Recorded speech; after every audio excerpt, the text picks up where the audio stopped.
Alright, hello guys. So we're here. This is the video for Tuesday, the 11th.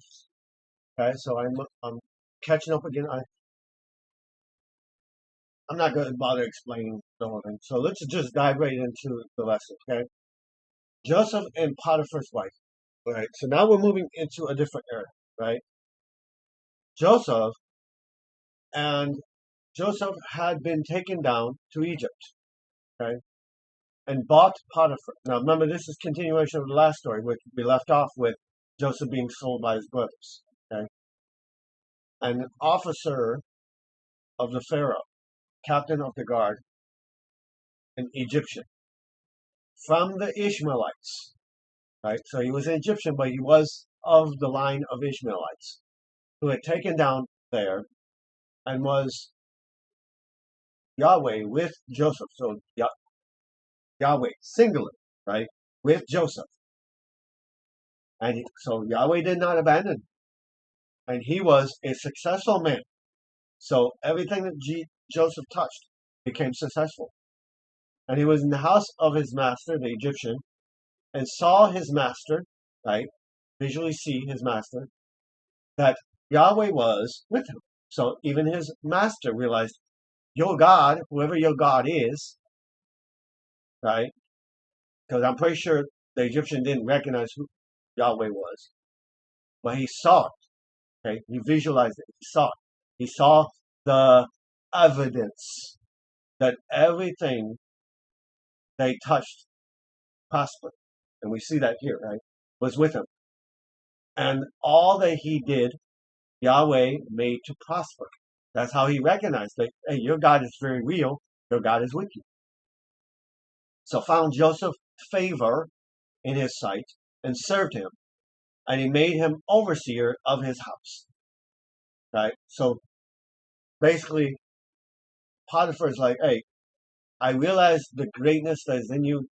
If I put you in a place of high importance, everything that is under me is going to be blessed. That's why he's putting in that position, right? Overseer.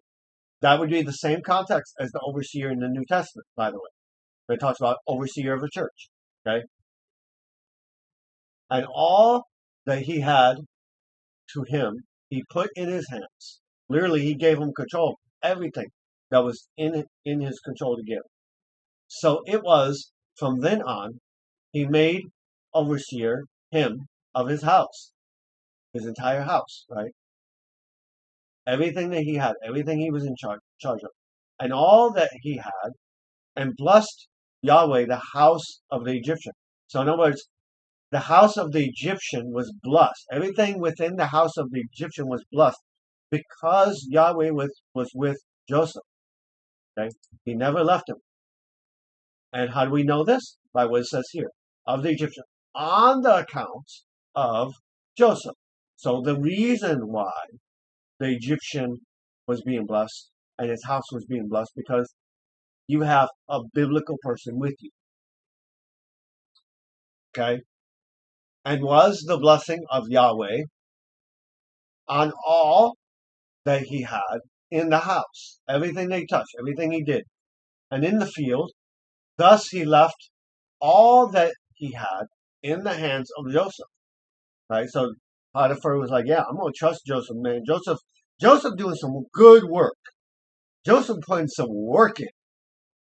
And everything he got comes to amazing, amazing results. So I'm definitely going to put it in his hands. Right? And not concerns himself with anything. So in other words, he's like, I don't have to worry about this stuff anymore. I know it's in good hands. Except for the bread, which he had ate. And was Joseph handsome, right? So Joseph was a handsome man in form, meaning in the body, a handsome person in the body, not spiritually, and handsome in appearance, physically, yet again. And it came to pass after things. So this would reference that Joseph was maybe physically something like one of those modelish type of looks like we have today in men, where like the women go gaga goo goo over, these things that cast the wife, in other words, of the master, right? So came to pass these things that cast the wife, cast is like cast her eyes, right? The wife of his master, her eyes on Joseph. And she said, lie with me. In other words, let's have intercourse. But he refused. So see right there, right? Submit to God, resist the devil, and he will flee. Right? So there's the devil right there. And you see on the screen, there's the devil. Lie with me. Yeah, I'm married to Potiphar, but please lie with me. You are so handsome, and I am so excited for intercourse. Please lay with me. And what does the worker of God do? No, not going to happen. Not even going to occur a little bit. No, refused. And said to the wife of his master, behold, my master not does concern with me. Right? So he's recognizing, hey, my master does not concern himself with me, what is in his house, and all that he has committed to my hand. Right? So recognizing that the position that God, through Potiphar, through the situation that he's dealing with, what God has put him in. There is one greater in the house than I. No, so he's saying right here, there is no one greater in the house. In other words, Potiphar is the highest ranking in this house. He's the authority, right? Nor has he kept back from me anything. So in other words, the one that you want to betray, lady, is the same one who has entrusted me, and he has the highest authority, and he has put everything and not held anything back from my life. If accept anything, you, because you are his wife, then how can I do wickedness great? In other words, he's done good unto me. Why am I going to return good with evil? It doesn't make sense. With great wickedness, this. And sin, okay, against God. Now, this Greek word here, okay, this is the first one we get of sin as far as looking into the detail. It's vechatati. Vechatati. So let's go look up the context of the word veyachati. Right? To sin, to miss the way, to go wrong, to incur guilt, forfeit, purify, or uncleanness, etc., as you see on the screen. To induce sin, to cause to sin, to bring into guilt or condemnation, right? But let's look at that word. Okay, so before it was cut off, let's look at this word a little deeper, shall we? Okay. The Hebrew phrase translated as I have sinned, it is a verb, right? And I actually have to break it down for a moment. Yeah, because it's I have sinned, so it's not the one, right? But it's I have sinned. How then can I do this great thing? Messaging the exact verse that we're talking about, okay? It won't give you the meaning unless I go meaning. Maybe I give meaning, right? So the Hebrew word, and you shall sin, and you have sinned, derived from the root word, which means to sin, to miss or go wrong, to incur guilt. The prefix, right? To miss the mark, to go wrong, to incur guilt. Now this right here, to miss the mark, that's in the New Testament, in the Greek, that is the one known for hamartia, which is a sin of willful intention, right? But in the Old Testament, it's reversed. This is the one that's innocence, right? As far as I know. But, right, so to miss, hence, figuratively or generally, to sin by inference or forfeit, lack, expiate, or repent, right, leading astray, right? So you get the idea. Now, with that particular one, there's not a whole lot of context, but we'll come back to that when we see it again, where it's just the word sin, and try to dig into it, okay? Okay, so in the Old Testament, here we go. This is what I wanted to give you, okay? The Hebrew word for unintentional sin is chet, or shigaya, right?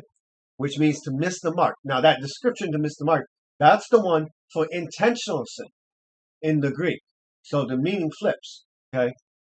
The word for intentional sin is avon, which implies a twisting or perversion what is right, this is, Avon is the same as Avon, by the description here, is the same as hamartia, right? As far as the description of twisting or perversion of what is right, which denotes a more rebellious and defiant act. Okay, so we have avion in pesha, right, which is connected to intentional. So these two down that you see right here, these two, this is intentional in the Old Testament. This is the connection in the New Testament that would be hamartia. Okay, this one up here is the Old Testament, right, for unintentional, and this is what King Abimelech did when Abraham convinced Sarah to say he's the sister. Right? So you get the understanding? So let's now go back to Genesis 39. So now that we got the context of that, right, what sin it's talking about, okay? Do great sin. Now, this is, by the way, the understanding here is this is hamartia. How do we know this? Because he already knows it's great wicked thing, right? And agnoima, the one that's innocent, would be you're not known. So by the definition of what we see, we can define that it is hamartia. He knows what is right. He knows what is wrong. And if he does it, it's a huge, great, wicked sin, right? Against God, right? La et le Elohim, right? Plural. So it was as she spoke to Joseph day by day. So she did this day in and day out. That not he did he, meaning she kept tempting him and asking him. He's like, no, no, woman, no, no, no. How many times does he have to tell her no? Right? And he did not heed her to lie with her. That would be intercourse. Or to be with her in any sort of way. Like a relationship maybe. But it came to pass about this time that when Joseph went into the house to do his work, and not a single of the men of the house was there, right, inside, that she caught him by his garment. So she grabs him by his clothing, saying, lay with me. But he left. So again, the enemy is coming. He resists. But he left his garment in her hand and fled and ran outside. So he's like, no, I'm getting away from this. Flee from sexual immorality, right? And so it was when she saw that he had left his garment in her hand, right? When she realizes I have his garment and fled outside, that she called. So she's like, oh, I got a way of trapping him and making him pain. But he doesn't want to sleep with me. Okay, I'm going to make him suffer. Right? So through the influence of the enemy, you get that? This woman is being used by the enemy and doesn't even realize it. By her own desires.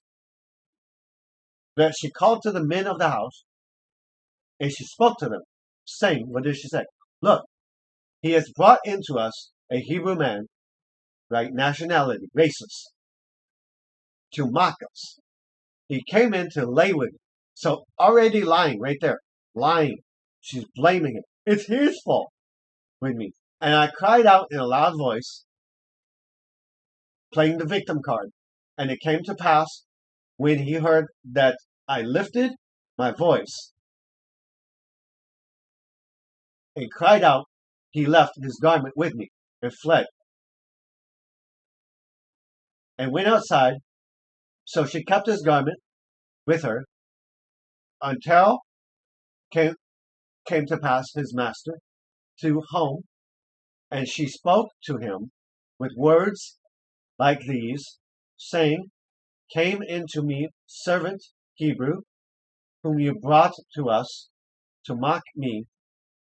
Right? So basically she's lying to everybody. So it came to pass as I lifted my voice and cried. So she's telling the same story. Right? So we can kind of just skip that real quick.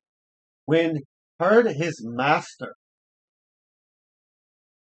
okay, the words of his wife, right? So she's married and she's wanting to commit adultery, which she spoke to him, saying, manner after this did to me your servant, and was kindled, right? Was lit his wrath, his anger. And he took the master, Joseph of him, and put him. So basically, they took Joseph and they put him into the house of imprisonment, a place where prisoners of the king were confined in behind bars. And he was in there in prison. But was Yahweh, right, singular, with Joseph? So even though Joseph was going into hear this again, please. Please hear this again. Even though Joseph was going into an area which was not good, okay, a bad situation, who's with him? God. God goes with you in the good, God goes with you in the bad. And showed him mercy and gave him favor in the sight of the keeper. So wherever Joseph went, God's making sure that Joseph is taken care of. Right? First, he finds favor in the eyes of Potiphar by his actions. Now he's finding favor in the eyes of the keeper of the prison. This would be the warden. And committed the keeper of the prison into the hands of Joseph.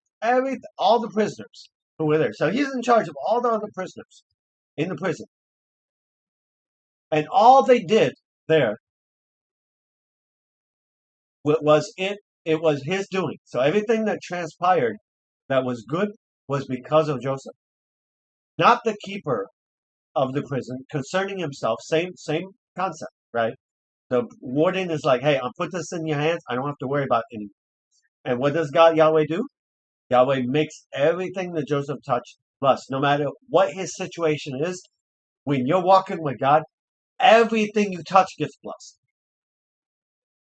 When you are truly finding favor in God, everything you touch gets blessed.